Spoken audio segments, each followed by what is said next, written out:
¿Cuántas palabras tengo que decir para que esto sea un poema, una novela o un cuento? ¿Cuántas imágenes tengo que mostrarte para que esto sea una pintura, una foto o un dibujo? ¿Qué cantidad de notas debo tocar para que esto sea un tema? ¿O qué cantidad de ideas tengo que mostrarte para que me aceptes? Decime, ¿cuántas preguntas podés soportar sin aburrirte? Descubrilo en la revolución de los pájaros.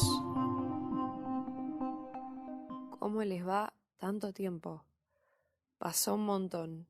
Parecieran muchos años.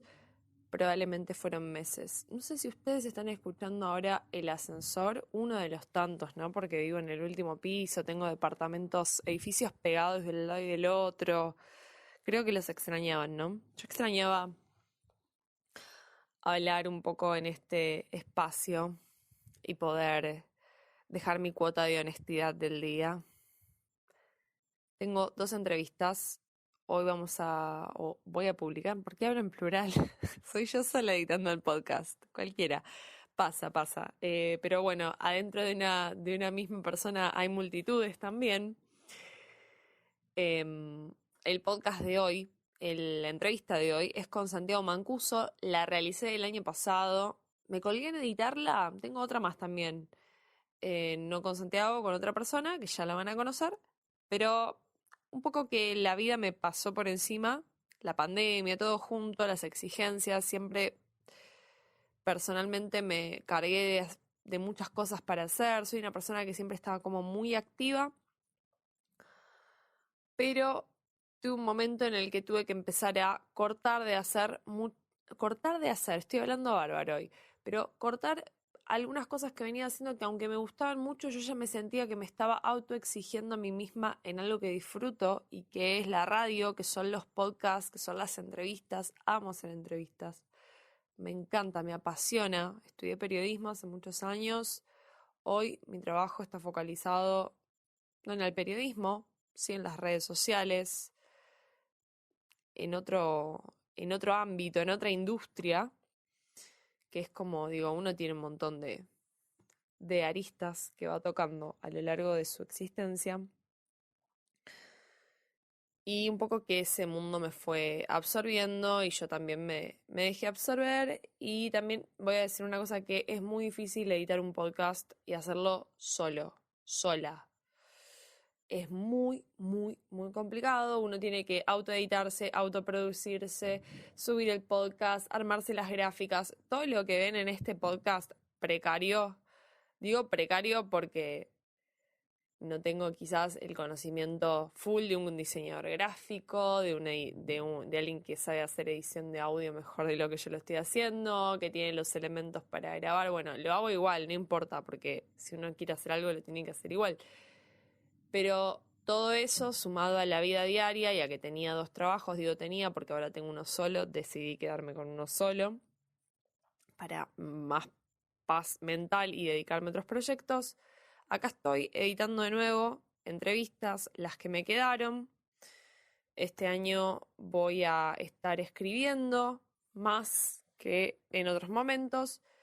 Y por lo menos quería dejar esta entrevista y la que siguen subidas porque me parece que son muy interesantes. La entrevista que van a escuchar ahora la volví a escuchar después de tanto tiempo y me vuela a la cabeza lo que dice el entrevistado, Santiago Mancuso, que es un genio. Síganlo, soy Mancuso. Si no me estoy equivocando de Instagram, lo voy a chequear por las dudas porque esto es en vivo.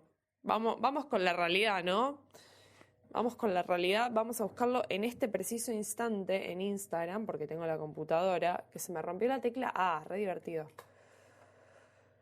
A ver si lo encontramos, porque no les quiero dar mal el dato, y esto va a salir así en el podcast, porque aguante la informalidad. @soy mancusa. Estoy diciéndolo muy mal. @soy mancuso. ¿Sí? Lo buscan en Instagram y mientras lo buscan, escuchan esta entrevista.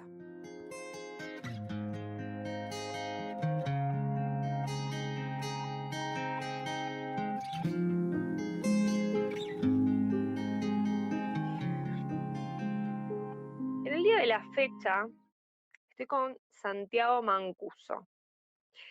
Santiago es artista plástico y trabaja más que nada en lo que es el estilo, como él lo define, expresionismo figurativo. Ya me va a corregir después cualquier cosa que diga en esta presentación, si es correcto o no. Expuso en distintos espacios, como Espacio A en Barcelona y también en el Círculo Italiano en Mercedes, entre otros lugares. Participó en diferentes ciclos de pintura en vivo, creería que dentro de Capital Federal y también en Vicente López. Es un artista que en sus propias palabras pinta aquella realidad guiada por el sentir, creando una realidad subjetiva de las cosas. También tiene un podcast que se llama Fale Podcast.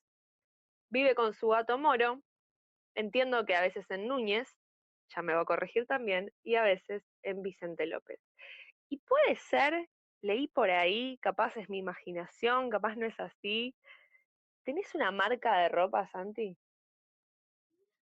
Bueno, debo decir que, todas las cosas que dijiste tienen un 89% de verdad, lo cual es formidable porque ¿no? representa que mi lenguaje y mi forma de expresarme va siendo cada vez más precisa. Pero es así. Pero si querés, te lo resumo por puntos. Soy expresionista figurativo, dado que el expresionismo es un arte muy relacionado con lo que sería la filosofía, la búsqueda de esa subjetividad de verdades. Entonces, cuando me puse a pintar, digo, ¿por qué pintar las cosas reales o buscar la cercanía a una fotografía si ya existe? Cuando puedo pintar la esencia de las cosas y hacerlas que perduren, ¿no? Ese aroma, la esencia. Más luego, sí, vivo con mi gato Moro, él es mi enamorado, ¿no? Somos pareja, una relación abierta. Después, mi centro neurálgico de arte y de vida se halla en Núñez y acá en Vicente López coexisten de forma civilizada mi madre y mi padre. Más luego sí, tengo una marca de ropa, pero disuelta, ¿no?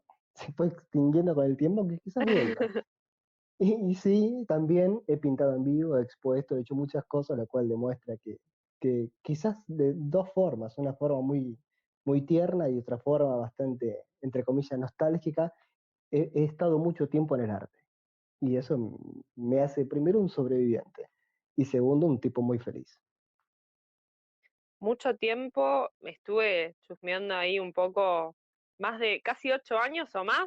O sea, ¿desde cuándo viene tu amor por el arte, tu dedicación, tu trabajo, tu interés sobre todo?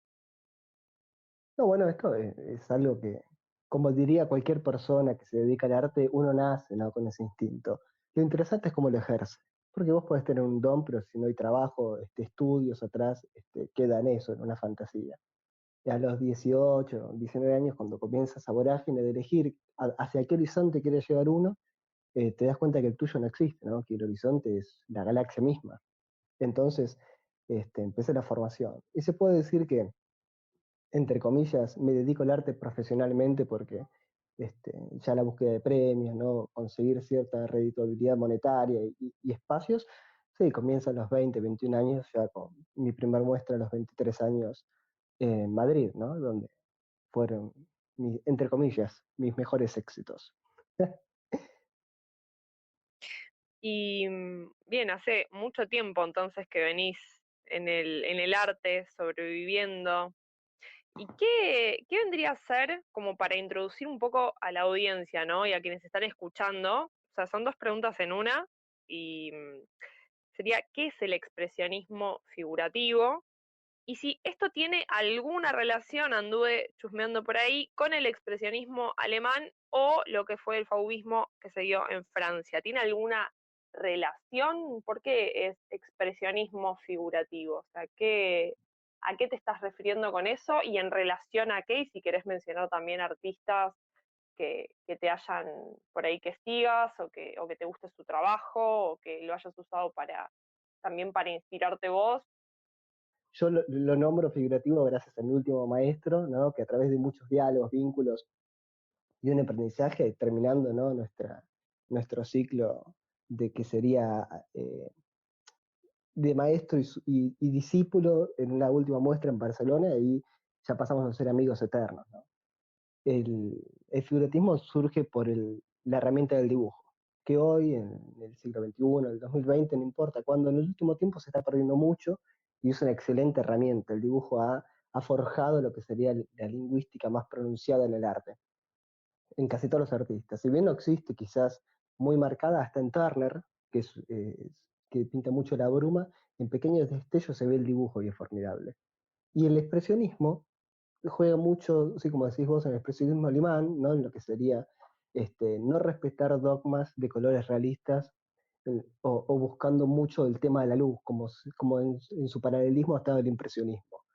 Lo que tiene el expresionismo alemán es la euforia del color y la deformación de los contextos. Como por ejemplo, te voy a decir un nombre justamente para que sea fácil de buscar, Kirchner es un expresionista formidable en el uso del color, porque acá es donde No tiene aparecen los nada que cuadrantes. ver, no No, tiene no, nada que no, ver con no, nuestro expresidente. no, nada que ver. Pero sí va a ser más fácil buscarlo si, viste, cuando termine el podcast querés buscarlo va a ser más fácil encontrar, solamente por el nombre. Hay una que se llama algo así, no me acuerdo cuánto, gato negro. Ahí se nota el manejo de los cuadrantes con relación al color. Por eso digo, a través del expresionismo sí hay una parte fantasiosa que se cree que es la improvisación total de los hechos. Pero no, hay una búsqueda de color en el cual la connotación de las tensiones está representada en los cuadrantes. Y siempre se tiende a generar la incomodidad visual. Eso sería que sería el discurso técnico. Pero más luego, por Claro. ejemplo, lo interesante de esto, por lo menos en mi obra y en la de mi maestro, bien trabajadas de formas diferentes, pero con la misma intención, es en la búsqueda de los complementarios, cómo se genera la sombra y la luz, que digamos es básicamente la fotografía, la pintura y la vida. Tal cual. Puedo seguir Y igual, ¿eh? con Puedo seguir hablando del expresionismo. hay más preguntas sobre el expresionismo, porque Ah, bueno. estuve retomando algunos apuntes de la facultad para retomar un poco sobre lo que es la historia del arte. Y los expresionistas en su época empiezan a reflexionar sobre el arte, como desarrollando inclusive un nuevo lenguaje. Hay una cita que tengo por ahí de Matisse, que va más por ahí relacionada al fauvismo, pero que hay varias preguntas en una. ¿Me podés contestar todas? Una o la que más te guste. Esta cita dice, una obra de arte debe llevar en sí su significado completo e imponerlo al espectador incluso antes de que éste pueda identificar el tema.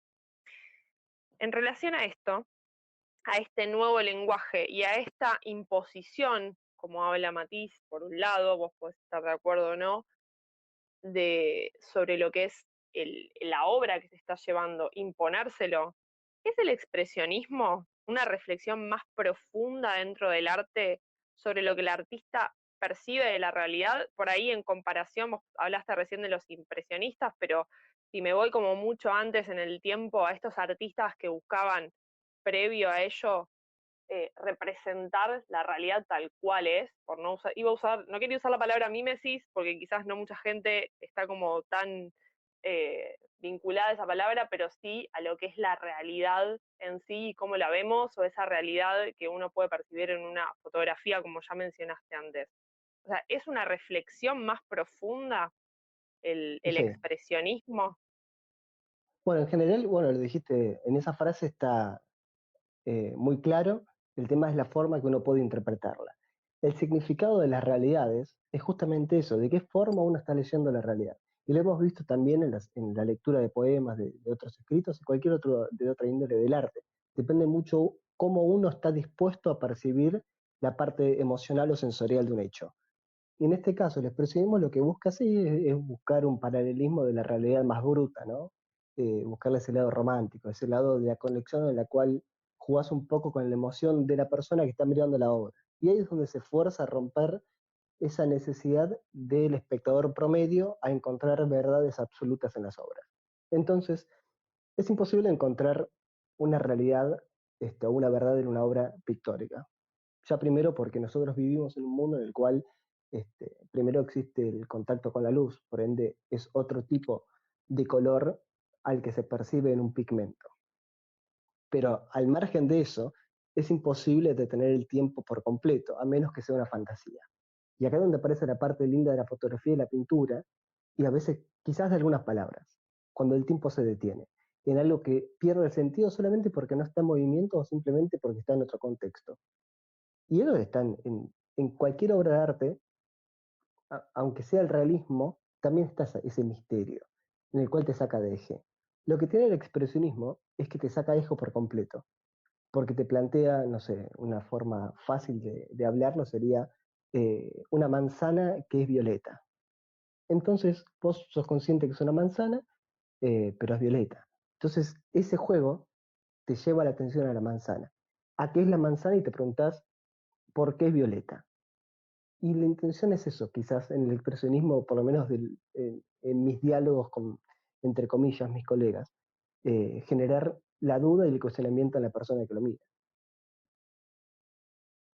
Y en cuanto al uso del color, porque mm, me quedé pensando hoy también en que un poco la pintura fue teniendo diferentes recorridos, los artistas fueron teniendo diferentes recorridos de acuerdo al periodo, al contexto en el que estaban viviendo, y previo a los impresionistas, digo, había por ahí una cuestión más narrativa con lo que es, con lo que son las artes plásticas, que pasó a algo por ahí más descriptivo en lo que fue el impresionismo, y pasamos a lo que es el expresionismo, que ya de descriptivo me parece que esto por ahí es una apreciación personal, pero pasa por ahí más al terreno de las emociones. No sé si va un poco por ese lado, el hecho de que Sí. por ahí me cuestione por qué No, es bueno, violeta, qué me hace sentir o cómo se sentía esa sí. persona como estaba El tema pintando es eso. que en la parte pictórica que estamos narrando, ¿no? Y demás, también hay un paralelismo que la sociedad. Y lo que sería la línea del tiempo en el arte sería Edad Media, Renacimiento, Manierismo, Barroco, y vas avanzando así. En un principio sí era figurativo el arte, primero los materiales de uso eran completamente distintos a cuando ya se conoce el expresionismo. Pero al principio la narrativa era meramente religiosa, ¿no? Se trabajaba Mm. sobre madera, después se empezó a trabajar el lienzo y empezó a salir unos cueros, después se empezó a trabajar lo que sería bueno, otras, no voy a indagar tanto. Después se rompe esa estructura de la iglesia cuando empieza a perder poder la iglesia, ¿no? Y aparece lo que sería, hay un choque ahí en el barroco donde aparece la parte escenográfica, dado que el teatro empieza a correr valor. Entonces ahí es donde ya está el primer quiebre del lenguaje. Primero estás representando la iglesia, la llegada del Señor y demás, anunciaciones por todos lados, y después estás representando mecenas, como puede ser Lorenzo el Magnífico, parado al lado de la crucifixión. Ahí es donde empieza a romper un poco la estructura de lo que sería el lenguaje del arte. Entonces, el expresionismo aparece en un momento en el cual la sociedad ya estaba marcando diferentes rumbos forzados, como sería el arte Dada, la Bauhaus, ¿no? En la arquitectura posbélico. eh, más adelante ya se corrompe por completo llevando al abstracto, ¿no? Porque la idea de caballete ataba al artista a formar parte de ciertas escuelas. Y cuando te das cuenta que se puede comunicar otro tipo de lenguaje, otro tipo de mensaje con otro lenguaje, eh, te das cuenta que la sociedad te lo permite. Porque Del Bosco es un pintor eh, del barroco, pero Ujú. pinta lo que sería el cielo y el infierno de una forma muy surrealista. En su momento fue Sí. rechazado. Es una obra de la hostia. La vi en vivo, es formidable. La técnica por los materiales que usa, no sabes ni cómo se quedó adherido tantos años arriba de una madera. Es impecable. En el momento no fue apreciado. Ahora, también sé que el expresionismo en su momento tampoco fue apreciado. El arte Nada, latinoamericano, de Sao Paulo, muchos premios fueron ganados después de que se presentaron. Entonces, el expresionismo sí aparece con una ruptura de color, de formas y de lenguajes y hasta de simbolismos, pero le pertenece a una estructura, a un momento social en donde se necesitaba esa rebeldía. ¿por qué te parece que pasa esto que acabas de mencionar? Esto de se reconoce después. ¿Quién lo reconoce después? ¿Por qué lo reconocen después? ¿Podemos decir que hay un adelanto de la gente que está realizando estas obras o que está dentro de estos movimientos? ¿Hay un adelanto en cuanto a cuál puede ser el próximo paso de la sociedad en algún sentido? No, no siempre con la sociedad, pero están adelantándose a su época, a la manera de decir las cosas o de expresarlas. A mí me parece, esto ya ya ni siquiera hay teología de esto es teología mancusiana. Me Pero parece perfecto. sí, me da la sensación que la falta de libertad de las personas, o del humano, por así decirlo, para encontrar variables a la realidad más eh, estructurada o sólida o contundente que le pertenece a la gran masa, este, siempre va marcando el rumbo de las expresiones emocionales, de la expresión sensorial. Y, y como ha pasado en millones de casos, ¿no? Te das cuenta que no se trata de ser adelantado, sino que quizás encontró otra forma de comunicar algo. Pero como todo artista, siempre tiene que haber alguien que te sepa leer. Mm, Y no siempre se encuentra la forma de que las personas comprendan qué estás tratando de decir. Y acá es donde, bueno, esto lo puedo decir yo sentado en mi cama, imagínate, no sé, 1420, cuando estás tratando de pintar, no, perdón, 1520, cuando estás tratando de pintar cosas de los escritos de Atenas, como, no sé, la mitología griega, y ahí tenés toda una ola de reconquista de los corazones cristianos.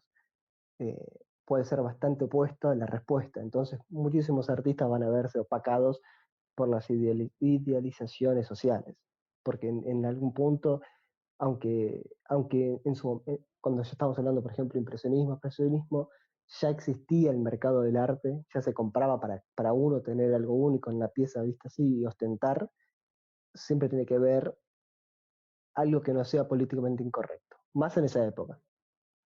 Eh, es, es más o menos así. Había que tener mucho cuidado, en otras palabras, con lo que uno estaba haciendo también. Un poco que por ahí, como bien decís, no acompañaba el contexto o la idealización, o también, digo, las ideas con lo que estaba queriendo expresar ese artista. ¿Qué es el arte para vos, bajo tu propia definición de tu diccionario mancustiano? Bueno, en la enciclopedia mancusiana, si buscas en la página 423, dice, en sánscrito está escrito que el arte es eh, el legado socioemocional de las personas, de la cultura. Desde la edad de piedra, pasando por todo lo que estuvimos hablando hasta el presente, el arte representa qué es lo que están sintiendo las personas en ese momento. Y si vos te haces una línea del tiempo, te das cuenta que se ve mucho la sociología, la filosofía de vida, qué se estaba viviendo, si hubo una guerra, si no, cómo se ve instantáneamente en el arte. Porque los artistas somos comunicadores de lo invisible. Yo como expresionista pinto lo invisible. Este, y lo invisible existe en algún lugar. El tema que quizás se descubre después, porque el momento del invisible. Pero, pero sí, aparte, eh, a palabras grotescas entre mates y tés, te digo que el arte lo único que hace es que las cosas sean mucho más lindas. Después se puede complejizar, pero lo más simple es cuando las cosas no tienen sentido. Y el arte no lo tiene, y por eso vale tanto. Y el valor no hablo de plata, ¿no? Sino el valor real a nivel sociedad, de cómo sigue siendo algo que la gente mira de reojo. Por algo es. Y ese legado, hablando, me gusta mucho esta definición del legado socioemocional, y pensaba, mientras estabas hablando, en, en su momento, en lo que hizo, si no me equivoco de nombre, el querido Duchamp con sus mingitorios. ¿Qué le podemos decir El arte dada. al, a, exacto, qué le podemos decir al que está escuchando, ¿no? Y que de repente ve lo que hacía Duchamp, o lo escuchó, o alguna vez se lo mencionaron en el colegio, en alguna clase, y de repente lo compara con otro tipo de obras, esto, digo, no es arte plástico, pero está dentro del mundo del arte, y habla un poco de, bueno, ¿qué es arte, no? O sea, ¿qué es al final el arte? Me preguntaba un poco como, ¿qué le podrías decir en contraste con esta definición de legado socioemocional con respecto a lo que hizo Duchamp? Sí. Bueno, Duchamp formó ¿Qué le parte de esta podemos decir? revolución Sí, fue un grupo, también formó parte de Dalí. O sea, hay muchos artistas que formaron parte de este movimiento, que se llama movimiento, no me acuerdo cuánto. Este, lo más importante en el arte no es la pintura en sí. Y es difícil decirlo porque obviamente uno gana herramientas para ejercer la plástica de una forma correcta. Pero sin el artista no existe el arte. Duchamp demostró que solamente es necesario ser artista para que tu obra sea una obra pictórica, una obra de arte. Porque si no este, es una cosa inanimada, sin una historia. El artista hace la historia. Y en algún punto, mucho tiempo estuve en contra, ¿no? Riéndome como muchos, hasta la Revolución Mexicana, ¿no? De Siqueiros, Orozco. Me- y te das cuenta que sí, sin el artista plástico el arte no existe. Es una unión. Por eso siempre dije que ser artista plástico fue una de las cosas más arriesgadas que hice en mi vida y cualquier artista que realmente se dedica a esto. No que está viendo cómo sacarle un peso o cómo triunfar, sino ser artista plástico, dejar esa huella, esa marca así, ¿no? Ese tajazo en la historia. En mi caso quiero recordar a las personas que las emociones existen. Y bueno, posiblemente me lleve toda una vida. El arte pictórico es una herramienta que encontré, pero atrás de eso hay un mensaje y soy yo. Mm. Entonces, Duchamp, otros artistas plásticos, Orozco, demostraron que el arte es el artista, no existe por separado. Están en conjunto. Y esto de recordarle, ¿no? A la gente que las emociones existen, me lleva a otra de las preguntas que tiene que ver con algo que te escuché decir en uno de tus videos que tenés en tu cuenta de Instagram. El video empezaba con una frase que me quedó muy, muy marcada y es que si en tu vida todo es inmediato, anda a mirar Netflix. Y te quería preguntar qué te produce a vos la instantaneidad de nuestro tiempo y en relación también creo que tiene que ver un poco con esta misión tuya, ¿no? De las emociones, ¿qué te produce a vos esta época tan instantánea y demandante? Porque esa instantaneidad es demandante. No, bueno, aprendí a nadar perrito para no hundirme en las fuertes mareas, pero, pero el día que aprenda a hacer la plancha en la ansiedad de la humanidad, quizás sea mucho feliz, mucho, mira qué bestia, mucho más feliz. Este, eh, Nada está bien, pero nada está sí, mal, todo está permitido. claro, pero sí, todo es inmediato, lo cual asusta un poco porque cuando todo es movimiento y no hay pausas, nunca hay un momento de reflexión. Y aunque te parezca casi gracioso, el arte en todas sus formas nos conecta con lo único que nacemos y lo llevamos hasta el último día de nuestra vida, que es la emoción. Y la emoción no es que tiene un tiempo o evolución además, sino que nos pertenece y es realmente subjetiva. Y lo lindo es cuando te dejas sorprender por algo que no es espontáneo. O sea, una película así, Netflix, la mirás, te puede entretener, te puede divertir, pero ¿qué pasa si vos empezás a leer el mensaje que quiere dar, o empezás a ver qué actor es, o en qué época, y te conectás con la época, sabes un poco de historia o esto demás? No estoy hablando de Avengers, no, estoy hablando de, no sé, por ejemplo, Monstruo viene a visitarme, o Hombre mirando al sudeste. Películas que te hacen reflexionar.